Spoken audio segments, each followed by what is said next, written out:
We live in very special times.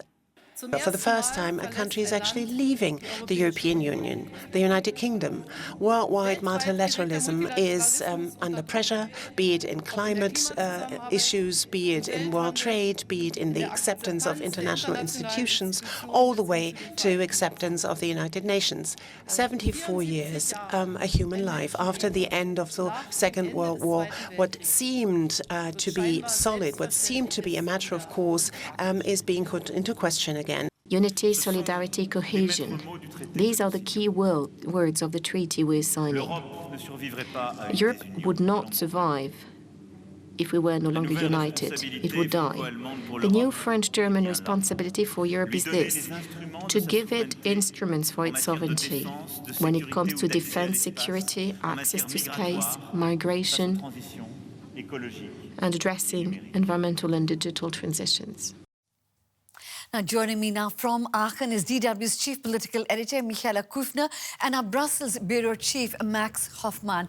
Welcome to both of you. And there was a lot of symbolism at the event in the historic town hall of Aachen, but both leaders had a very clear message as to why it was important for them to reaffirm the friendship of the two countries, didn't they? Yes, I mean, we heard the German Chancellor say there that these are very special times. What she was talking about there, of course, is that multilateralism is under attack, the way of doing politics internationally. Of course, with the United States, who weren't mentioned here by name, Trump wasn't mentioned by name, being very much at the core of these uncertain times. And we also heard the German Chancellor there say that it's now necessary to fill this agreement with life. And we also, of course, heard Emmanuel Macron pointing towards what has already also been achieved between Germany and France. Absolutely. And Emmanuel Macron pointed out the special responsibility that Germany and France have towards the European Union. He actually, and you already said that, Michaela, specifically mentioned some threats from the outside, a changing world, Brexit, nationalism in different countries, also within the European Union. Of course, he also has to address the yellow vests back home. That is extremely important for him as well. And he's saying that a united Europe could act as a shield towards all those threats. Now, both emphasized the importance of the German-Franco relationship as a motor of the European Union. But as you were saying, Max, they also talked about the way forward for the EU. And what stood out for you there? First of all, we have witnessed the signing of a German-French treaty here. But on top of Emmanuel Macron and Angela Merkel, you had three officials of the European Union also speaking. So everybody here very determined to make it clear that this was not only a bi-national treaty, but something that was supposed to bring Europe forward. And Donald Tusk, by the way, the president of the European Council, made it very clear that he thought this was extremely important, also mentioning countries of Eastern Europe. German-French engine, absolutely crucial to the advancement of the European Union. Everybody here said it. Everybody knows it. But as Michaela said, we have the words now, 16 pages, but it will need to be filled with life. And Michaela, what can you add to that? Well, absolutely. I mean, we saw the German Chancellor say it has to be filled with concrete projects, and I think that's also why we see such a mixture here. This goes from special funding for cross-border cooperation. We're talking about schools, we're talking about education, learning languages, the Saarland wanting to become completely bilingual. That's the region also where the German foreign minister actually incidentally comes from. And then there's a lot of talk about taking European defence further through this very agreement. And there, the two countries, in terms of their military traditions and the way they view their military strategically, could hardly be further apart. So really, France and Germany have to prove that they can master European integration, also with very, very different attitudes, to lead the way for at least some more solidarity in Europe, because nobody here really has the illusion that there's a completely integrated Europe, that Europe will actually find its feet in terms of defining joint foreign policy, joint defense, and joint solidarity on key issues like migration anytime soon. And Max, briefly, you mentioned the Eastern European nations. How is this Franco-German friendship treaty going to go down with some of the smaller countries in the EU? They often feel that their concerns are neglected by big countries like Germany and France.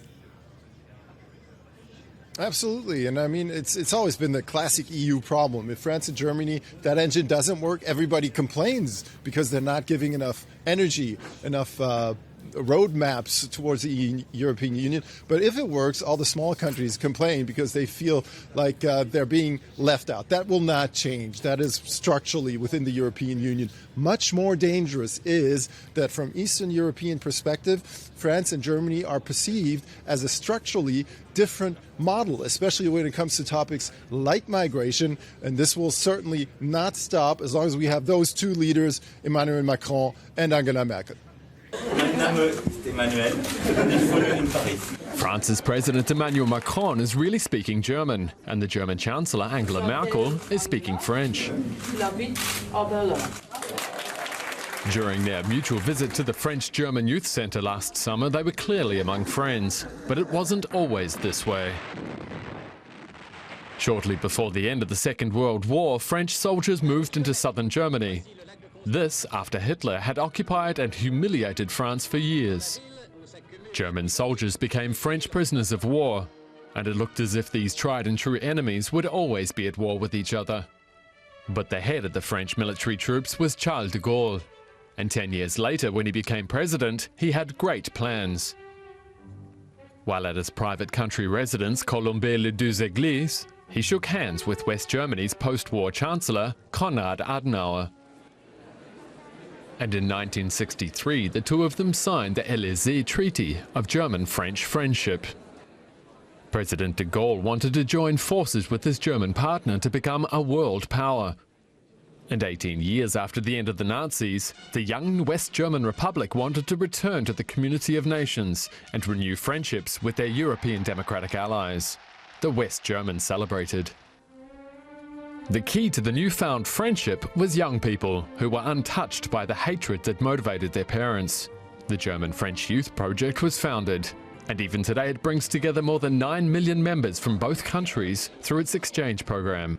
The Chancellor and the President planned a common political agenda in Europe and the world. Good friends Valéry Giscard d'Estaing and Helmut Schmidt found a coalition of the 7 most important industrial nations in the world, the G7. In 1984, President François Mitterrand and Chancellor Helmut Kohl shook hands in Verdun, close to the graves of the First World War. They wanted to show Europe that the worst enemies had become closest of allies. Today, Germany and France continue to meet daily to discuss European policy. They even cooperate militarily on weapons programs and in conflict zones such as in Mali. It's an alliance that 80 years ago nobody would have thought possible. Now, Brexit was mentioned several times at today's signing. So let me draw in our correspondent in London, Barbara Wiesel, and in Brussels, our correspondent Terry Schulz is standing by. Starting with you now, Barbara. Germany and France, as we just heard, have signed up this new friendship treaty in Aachen, a clear sign of boosting the EU alliance. How are these developments being viewed in London?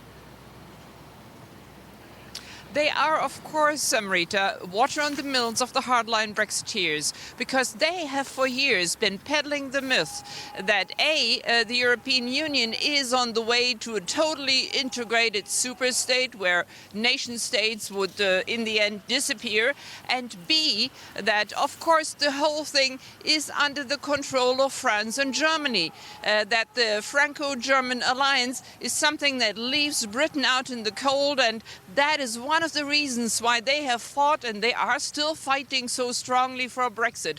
There is nothing for us there. Look at them. They're doing it by themselves, and Britain somehow needs to sort of take its own fate in its hands.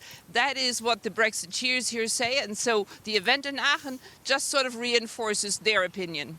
And meanwhile, Theresa May is still looking for a way to break the deadlock. What's the latest on that?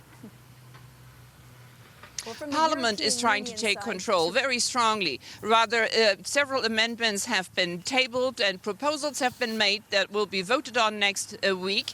And the point is to avoid and sort of make a hard Brexit impossible. And there's a good chance that this might go through in the House, that there might be a majority for it.